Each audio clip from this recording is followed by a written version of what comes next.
session, we will talk about the importance of nodes and supernodes to every pioneer, and what are some examples of additional roles nodes can play on Pi network.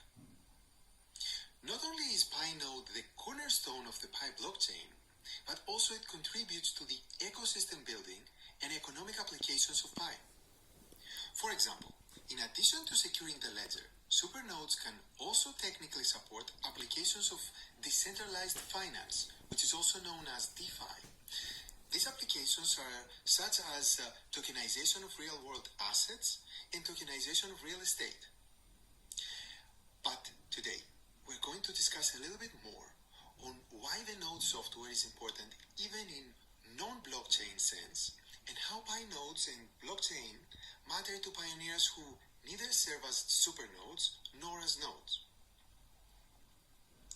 The original vision of the Pi node software was never just limited to operating and supporting the blockchain. Of course, the blockchain, as it secures the ledger of transactions, it is certainly the core and base layer of the decentralization of Pi network. But the benefits of building a user-friendly node software is having extensibility of the functionalities of the node and a large group of people who can contribute to the applications of the node software. So today we want to share a little bit more about the long-term strategy of the node software beyond securing the ledger. Let's look at the network currently. We have over 200,000 pioneers who downloaded and installed the Pi node software, and there are over 60,000 nodes active every day, out of which 40,000 appear to be actively managed, for example, updating to the latest version all the time. A portion of these nodes will become supernodes, depending on the selection process based on the hardware operating systems, network performance, and various metrics we have. But what is the core team's plan for the people who are running the Pi node software who are not necessarily supernodes or nodes responsible for maintaining the ledger? Actually, we have great expectations for them, and we are open to any suggestions that build on top of our thoughts. First of all, the desktop Pi application serves as a redundant interface for the mobile application interface.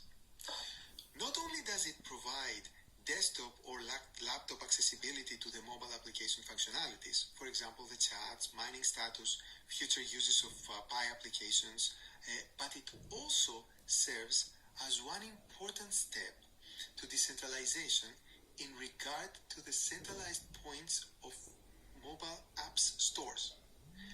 App stores have been one point of centralization in the Pi network ecosystem all along.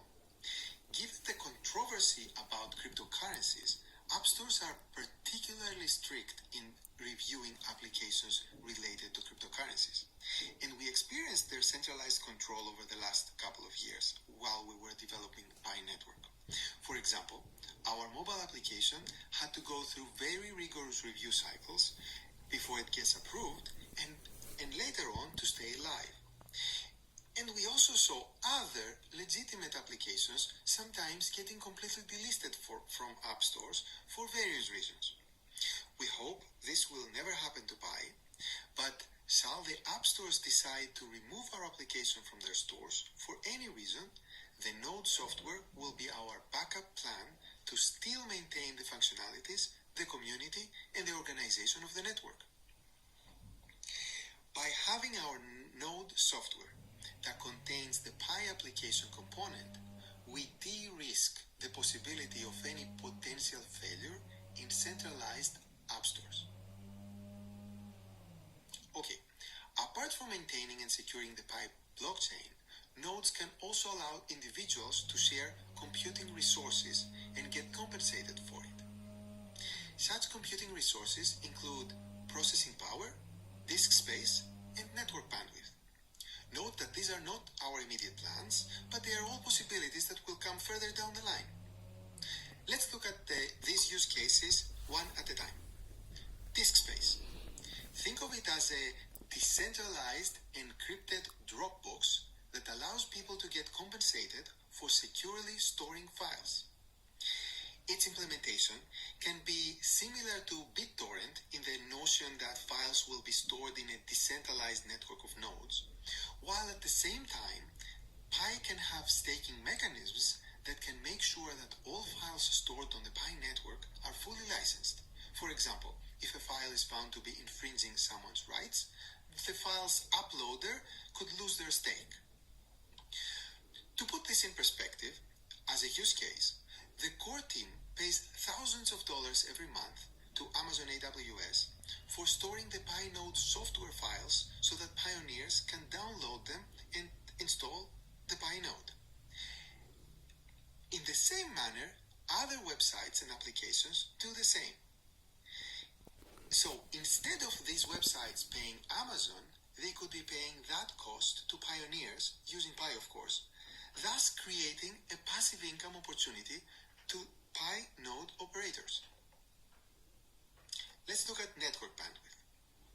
This use case is also known as Content Delivery Networks, CDNs, and it is how the internet is able to scale today.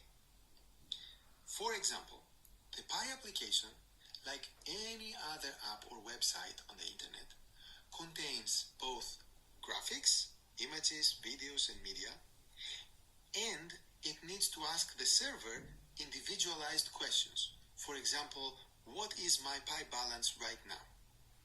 So while the individualized questions must reach a Pi database to be answered, the vast majority of the graphics and media are the same for all members and can be actually answered by a decentralized server near that person.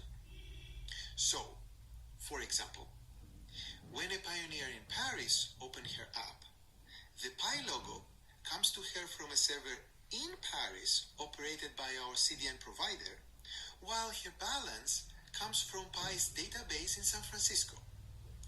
This process helps speed up the application tremendously because the majority of the data can be delivered fast from a nearby data center or computer, and they don't need to travel long distances through the Pacific Ocean.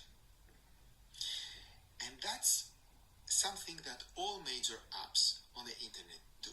They use CDN to deliver their content. Once again, to put this in perspective, the core team spends thousands of dollars a month to our CDN providers. But for Pi Network, with a distributed node network, there should be no need for such an intermediary CDN when there's tens of thousands of pioneer nodes in every corner of the world. There's probably a pioneer closer to you than any of the CDN servers. There may be one in the same building that you are right now. What if Pi nodes could utilize their unused network bandwidth to function as a decentralized CDN? If we were able to create such a CDN marketplace for pioneers, they could be receiving additional passive income for operating their nodes. Let's look at processing power. Every computer has one or more processors. These are called CPUs. And those CPUs are mostly unused during the day and completely unused during the night when the person is sleeping. Think of your processor more like your car. It is mostly sitting in your parking lot waiting for you to use it when you need it. At the same time, there are a lot of companies paying large monthly fees renting servers from cloud providers such as Amazon AWS. So potentially Pi Network could match those companies with pioneers who are interested in renting out their unused CPU time. According to our Pi node stats, every day there are over 380,000 CPU cores operated by Pi nodes, and they are unused about 69% of their time on average. Well, the good thing about sharing computer resources is that everyone could potentially participate in sharing them, even on a part-time basis. Moreover, due to the way we structured the Pi node software technically, these functionalities can be implemented as Docker containers on top of our node software, and therefore the development of such modules doesn't necessarily have to come from the core team. Okay, take these ideas I presented today as food for thought. Add your own creative ideas to it and come build the future together.